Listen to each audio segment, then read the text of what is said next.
तो मैं ये पूछना चाह रही थी हाँ आपसे, मैम। क्योंकि वहां पे तो कुछ कैबिनेट है नहीं कांग्रेस की रिशफल करने के लिए। यूपी में कैबिनेट रिशफल को लेके मैंने सुना है कि बड़ी मीटिंग हुई है। योगी जी ने भी प्रधानमंत्री नरेंद्र मोदी से जब मुलाकात की तो चर्चा की, और एक तरीके से दिलचस्प ये भी है पीयूष की वहां पे जो ब्राह्मण विधायक हैं उनकी एक बैठक होती है, जातिगत जो समीकरण है उसको साधना भी है। 2024 के बाद से चल रही थी सुगबुगाहट की एक रिशफल होगी, कई पोस्ट खाली भी हैं, तो कुछ है डोप पढ़ने के पीछे की कुछ है कहानी? देखिए, ये जो रिशफल की आप बात कर रहे हैं, रिशफल की मांग यूपी के अंदर बहुत पुरानी है। लगभग 1-1.5 साल पहले ही ये निकल के बात सामने आई थी कि अब रिशफल की ज़रूरत है, विस्तार की ज़रूरत है, लेकिन वो काफ़ी समय से नहीं हो पा रहा था क्योंकि संगठन में बदलाव नहीं हो रहा था। ये कहा गया था वहाँ पे कि संगठन में जैसी बदलाव होगा वैसे ही रिशफल होगा, तो संगठन में बदलाव हो गया और बड़ा बदलाव हुआ है। अध्यक्ष जो है वो पंकज चौधरी बन चुके हैं, कुर्मी समाज से आते हैं। अब क्या होने वाला है कि कैबिनेट विस्तार होगा और कई सारे, आज हम आपको बता रहे हैं रिपोर्टर सॉफ्टवेयर में, कि कई सारे सिटिंग मिनिस्टर्स की नौकरी जाने वाली है और कई सारे नए मंत्री आने वाले हैं। कई सारे ऐसे मंत्री हैं जिनके काम से योगी आदित्यनाथ पर्सनली बिल्कुल भी खुश नहीं है और एक बड़ा डिसीजन वो लेने वाले हैं इसको लेके। और ये बात जिनकी नौकरी जाने वाली है, जिनका मंत्रालय छिनने वाला है, उनको बता दी गई है। अच्छा। और ये भी हमारी एक सूत्र से बात हो रही थी, ये भी पता चला है कि जो पुराने मंत्री थे, जैसे श्रीकांत मथुरा से आते हैं, और जब वो बिजली मंत्री थे तो उन्होंने बहुत अच्छा काम किया था, तो हो सकता है कि उनको जगह मिल जाए। पंकज चौधरी जो अध्यक्ष अभी भी बीजेपी के थे, प्रदेश अध्यक्ष, वो मंत्रिमंडल में आ सकते हैं। नहीं, भूपेंद्र चौधरी, माफ कीजिएगा, हाँ, भूपेंद्र चौधरी, पंकज चौधरी तो अब आए हैं। हाँ, भूपेंद्र चौधरी जो है उनको जगह मिल सकती है। उनको जगह मिल सकती है। इसी के साथ साथ कई सारे ऐसे ब्राह्मण चेहरे हैं जो आपको इस बार मंत्रिमंडल के अंदर दिखाई देंगे। उसका कारण यह है, जो पिछले कुछ दिनों में ब्राह्मण समुदाय को लेकर जो राजनीति हुई है, जो विधायकों की बैठक हुई है, उसके बाद कुछ ब्राह्मण जो विधायक हैं उनमें नाराज़गी भी हो गई थी, क्योंकि ओपनली ये कह दिया गया था कि इस तरह की जो मीटिंग्स हैं वो आप नहीं कर सकते। हालांकि कुर्मी एमएलए किसने, मतलब मुझे लगता है फटकार भी उनको पड़ी ना ज्यादा, प्रदेश अध्यक्ष से। उन्होंने ओपनली कह दिया था कि इस तरह की चीज़ें टॉलरेट नहीं की जाएगी, पार्टी डेवलपमेंट एजेंडे पर चलती है, किसी एक जाति को आगे बढ़ाकर या किसी एक जाति के खिलाफ लेकर कोई बात नहीं चलती है, सभी को एक साथ लेकर चलने की बात होती है।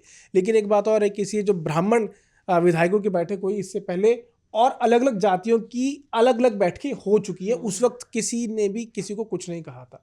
राजपूत विधायकों की भी बैठक हुई, इस चीज को लेकर थोड़ी नाराजगी हुई ब्राह्मण विधायकों के बीच में, तो इसीलिए कुछ ब्राह्मण समुदाय से लोग भी आ सकते हैं। और चुनाव का सिर्फ 1 साल बचा है वहां पर उत्तर प्रदेश में, और ये जो नए मंत्री होंगे, इन मंत्रियों के ऊपर पूरी तरह से जिम्मेदारी होगी कि वो पार्टी का एजेंडा, सरकार का एजेंडा कैसे लोगों के बीच में लेके जाए।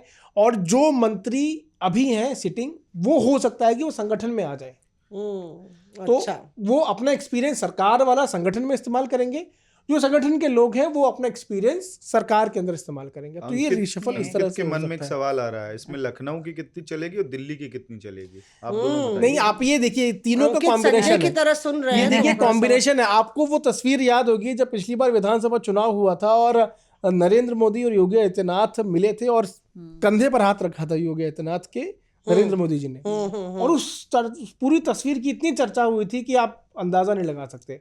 तो मैं 3 लोगों की बात बता रहा हूँ, 3 ट्राई कॉम्बिनेशन जो है इसमें, नरेंद्र मोदी, योगी आदित्यनाथ और संगठन का जो इसमें तड़का है वो अमित शाह। अगर ये तीनों तड़के एक साथ लग जाएं तो फिर सरकार तो खिचड़ी पक जाएगी, पकेगी और अच्छी खुशबू भी आएगी। मैं ऐश्वर्या से भी पूछूंगी। ऐश्वर्या, इसमें इन्होंने 2 नाम लिए, भूपेंद्र चौधरी का भी, श्रीकांत का भी। मैं आपसे पूछना चाहूंगी क्योंकि हम लोग जो सुबुगाहट है कि पंकज सिंह नोएडा के जो विधायक हैं, राजनाथ सिंह के बेटे, उनको भी अकोमोडेट किया जा सकता है। उसके अलावा क्योंकि पंकज चौधरी और योगी आदित्यनाथ दोनों पूर्वांचल से आते हैं, तो बुंदेलखंड और पश्चिमी उत्तर प्रदेश से भी रिप्रेजेंटेशन मिल सकता है। कोई नाम वाम और पंकज सिंह के चांसेस बनते दिखते हैं?